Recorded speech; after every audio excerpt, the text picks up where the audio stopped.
Today on Business Talk, we're going to talk about the future, the short selling, and the transparency of Indonesia Stock Exchange. And who better to talk about the IDX than the President Director for IDX himself, Mr. Iman Rahman. Pak Iman, thank you so much for joining us here on See Today. So let's start with broker code disclosure. Yeah, thank you, Indra, for being here today. IDX plans is to enhance its data distribution format by providing additional market data, not limited just to broker codes. The distribution of the new data will be at the end of the first trading sessions, because previously this data was not only available at the end of the trading data. This adjustment is scheduled for implementation in 2025. Currently, IDX is conducting a limited survey among market participants to gather feedback before the official rollout. This initiative aims to enhance service quality and improve data accessibility for shareholders, enabling better and more responsive decision-making in line with market dynamics.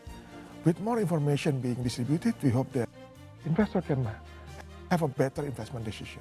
Right, so again, back in the days in the past, broker codes were actually visible to traders now, and then later it was concealed. What were the main concerns that led to this decision to hide these broker codes at that time? When we implemented broker code closure in 2021, our objectives are, first, to create stock fair price discovery. Secondly, to reduce investor hedging behavior that buy or sell stocks based on other investor movement without proper judgment or analysis. And the third one, I think, to implement regional exchanges best practice, which at the time in Southeast Asia, for instance, only Indonesia and Philippines still disclose broker code. Interesting. Now, as the IDX move forwards and then with the plans to reintroduce the broker codes, as you mentioned earlier, how does the exchange plan to mitigate potential negative impacts, such as the unfair speculation or price manipulation, or all the concern that you had before that you closed that disclosure in 2021? Yeah, I think currently, IDX is not planning to reintroduce broker code disclosure in real time, but focusing on adjusting the data distribution format to enhance accessibility. This adjustment will allow market data recapitalization, not limited to broker codes, to be available at the end of the first trading session, in addition to the end of trading day. Okay, so it's different to summarize what you just said. So it's not in real time, but it's at the end of the first session of the trading so, day. you mentioned earlier there's Philippines. Are there countries that serve as a benchmark for the implementing for broker code disclosure, and how will Indonesia approach compared to those countries? Will it align with the international standard, or is it customized, is our own, the IDX way? Yeah, I think IDX consistently conduct benchmarking against both regional exchanges and also larger international markets. IDX applies this benchmarking process to every policy it's established, including the planned enhancement to the data distribution format. This approach ensures that IDX remain aligned with global best practices while adapting the specific needs of Indonesian market. IDX has been making the implementation in Korea Stock Exchange and also Helsinki Stock Exchange, I think Nasdaq Helsinki, related to the additional information being distributed to the investors. The result indicates several positive impacts, including increased market liquidity in terms of trading volume and frequency. However, there is also a potential negative impact, such as a widening stock bid and ask spread due to aggressive orders. And then, so we're looking at the Helsinki, as you mentioned earlier, Nasdaq, and then also the Korean market, and then to mitigate the negative impact. There are still risks on that one, but I'm guessing that you guys gonna take a closer look on those. Now, one of the story that we've been hearing about this was the short selling that you guys got going to open up. So it's become a hot topic. What is the IDX current stance on short selling? I remember not too long ago, you and IDX and OJK was sitting down and mentioning that you guys gonna put a halt of the idea of short selling. So where are we standing at the moment? Yeah, I think IDX supports OJK decision in postponement of the short selling implementations. This decision reflects careful consideration on the market conditions and acts as investor protection as well. As part of its commitment to maintaining market stability, IDX continues to coordinate closely with OJK regarding the next step following this postponement. In parallel, IDX actively monitoring market conditions while assessing readiness of exchange member and investor before making any further adjustment to short selling regulations. Any future development will be carefully evaluated to ensure that short selling align with the metric of Indonesian capital market, support risk management, and maintain a fair and orderly trading environment.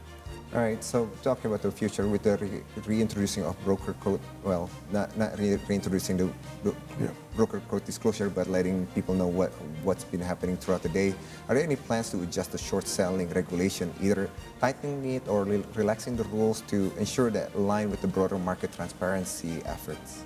Currently, we do not have any plan to adjust short selling regulation. We would like to focus on enhancing market liquidity, which will be a positive indicator for the future implementation of short selling at the right time. Right. So, short selling sounds like it's very iffy. So one of the things that people wondering is like, what's the measure are currently in place or will be introduced to ensure that short selling is conducted in a fairly and does not lead to market manipulation or destabilization. To ensure that, I think IDX has implemented several measures to monitor and regulate these transactions. One key mechanism is the application of a special flag for short selling orders, allowing IDX to track and supervise such activities in real time. Additionally, IDX has prepared a risk restriction framework for short selling transactions. This includes daily short selling, transaction limit, and the implementation of trading short selling, which require investors to close their short position by the end of the same trading day. This mechanism has potential increased buyback pressure at the end of the session, helping to maintain a market balance.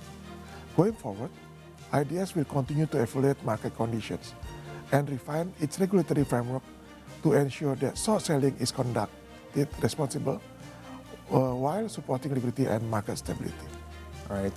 Now, with all the significant changes on the horizon, what strategies does the IDX have in place to maintain the strengthened investor confidence, especially for us, the retail segment on the confidence level?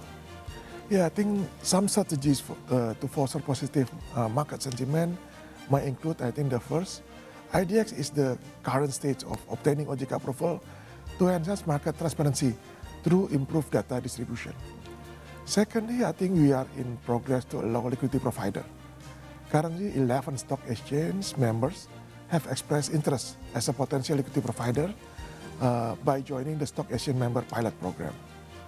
There's also several IDX initiatives to optimize the capital market contribution to economic growth.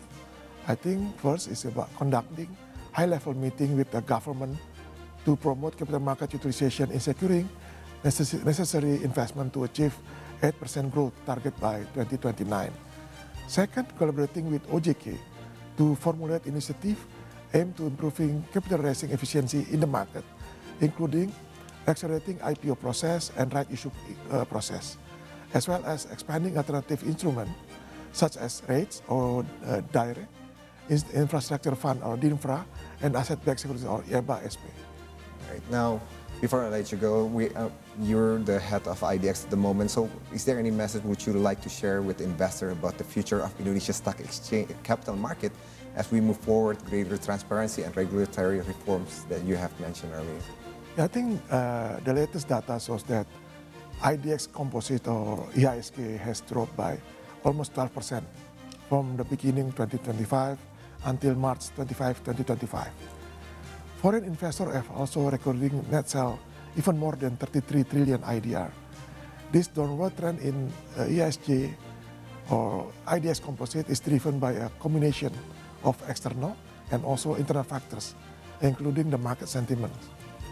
And externally, I think you can see that global uncertainty and economic challenges such as trade war, geopolitical tension, and persistent high interest rate policy are weighted heavily on the index.